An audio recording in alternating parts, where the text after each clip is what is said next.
আমি তোমাকে নেমে দেখাচ্ছি। আহা কি মজা হচ্ছে এখানে। বাবা আমি ওদের সুইমিং পুলে যাব।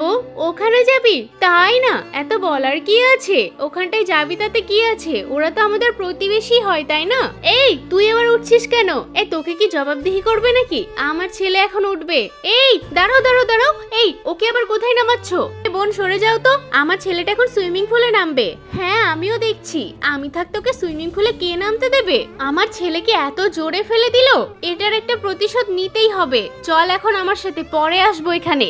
এখন তো আশেপাশে কাউকেই দেখছি না, এটাই সবথেকে ভালো সুযোগ। দাঁড়া, পানিতে আমি কিছু একটা মিশিয়ে দিচ্ছি, তারপর হবে আসল মজা। ইয়ে কি মজা। আরে গা হাত পা এরকম চুলকাচ্ছে কেন? আরে আমারও তো, আমি তো ঠিকমতো স্নানই করতে পারলাম না, মনে হচ্ছে কিছুতে একটা কামড় দিচ্ছে। আরে তোদের আবার কি হলো হঠাৎ করে? এই ঘরে চল ঘরে চল। দেখ বাবু দেখ, চুলকানির ওষুধ মিশিয়েছি, ঠিক হয়েছে।